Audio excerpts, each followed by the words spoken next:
Hi everyone, ഇന്നത്തെ നമ്മുടെ special ഒരു സ്നാക്ക് ഐറ്റമാണ് ഉത്സവ പറമ്പുകളിലെ സൂപ്പർ ഹീറോ. ഒരിക്കലെങ്കിലും ഇത് കഴിക്കാത്തവർ കുറവായിരിക്കും. ബജ്ജിയാണ് കഥാനായകൻ. മുട്ട ബജ്ജിയാണ് നമ്മളിന്ന് ഉണ്ടാക്കാൻ പോകുന്നത്. ഈ റെസിപ്പി എന്ത് തരം ബജ്ജി ഉണ്ടാക്കാനാണെങ്കിലും ഉപകരിക്കും.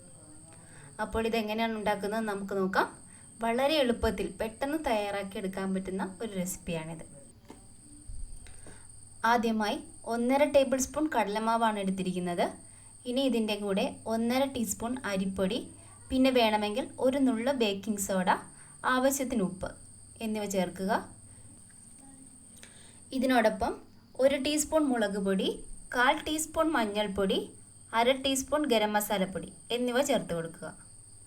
കൂടെ 2 പച്ചമുളക് അരിഞ്ഞത്, ഒരു മീഡിയം സവോള അരിഞ്ഞത്, 1/2 ടീസ്പൂൺ ഇഞ്ചി അരിഞ്ഞത്, പിന്നെ ഒരു തണ്ട് കറിവേപ്പില ചെറുതായി അരിഞ്ഞത്, ഇത്രയും ചേർത്ത് നന്നായി മിക്സ് ചെയ്യുക.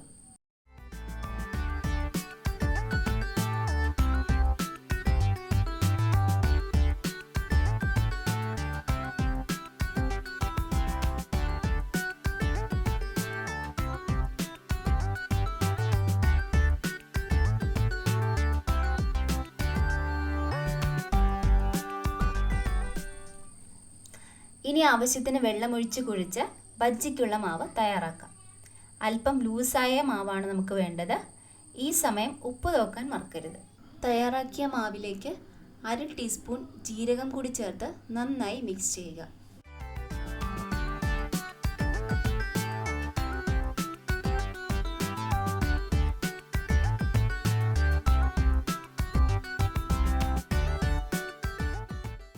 ഇവിടെ നമ്മൾ ഉപയോഗിക്കുന്നത് കാടമുട്ടയാണ്. 1000 കോഴിക്ക് അരക്കാട എന്നൊരു ചൊല്ല് മലയാളത്തിലുണ്ടല്ലോ, അത് വെറുതെ പറയുന്നതല്ല. ഒരു കാടമുട്ടയിൽ ഒരു മനുഷ്യന് ഒരു ദിവസം വേണ്ട വിറ്റാമിൻ B12 അടങ്ങിയിട്ടുണ്ട്. കൂടാതെ ആസ്മ തുടങ്ങിയ അസുഖങ്ങൾക്ക് കാടമുട്ട പണ്ട് മുതലേ മരുന്നായി ഉപയോഗിച്ചു വരുന്നു. കൂടാതെ സാൽമൊണെല്ല ബാധയ്ക്കെതിരെയുള്ള ചികിത്സയ്ക്കും കാടമുട്ട ഉപയോഗിക്കുന്നു. അപ്പോൾ പഴഞ്ചൊല്ലിൽ പതിരില്ല അല്ലേ? അങ്ങനെ നമ്മുടെ മാവ് തയ്യാറായി കഴിഞ്ഞു. അപ്പോൾ ഇനി ചെയ്യാനുള്ളത് നിങ്ങൾക്കും അറിയാം. മുട്ടകൾ വേവിച്ച് തോട് പൊളിച്ച് മാവിൽ മുക്കിയെടുക്കുക. നല്ല ചൂടുള്ള എണ്ണയിൽ നല്ല ഗോൾഡൻ ബ്രൗൺ കളറിലാകുന്നത് വരെ വറുത്തെടുക്കുക. ചെറു ചൂടോടെ സോസ് കൂട്ടി കഴിക്കാം. വൈകുന്നേരങ്ങളിൽ വിശേഷങ്ങൾ പറഞ്ഞ് ബജ്ജി കഴിച്ചിരിക്കുന്നത് എന്ത് രസമാണല്ലേ? അപ്പോൾ എല്ലാവരും ഈ റെസിപ്പി ഒന്ന് പരീക്ഷിച്ച് നോക്കൂ. ഇനി ബജ്ജി മാവ് മിച്ചം വന്നാൽ എന്ത് ചെയ്യും? മുട്ട ബജ്ജി തയ്യാറാക്കി ഈ മാവിൽ തന്നെ വേറെ എന്ത് ബജ്ജി വേണമെങ്കിലും നമുക്ക് ഉണ്ടാക്കിയെടുക്കാം. പച്ചക്കായ ബജ്ജിയോ മുളക് ബജ്ജിയോ അങ്ങനെ എന്തുണ്ടാക്കിയാലും മാവിൽ ഒരു നുള്ളു കായം കൂടി ചേർക്കുന്നത് നന്നായിരിക്കും. ഇവിടെ ഈ കാണുന്നത് പപ്പടം എടുത്ത ബജ്ജിയാക്കിയതാണ്.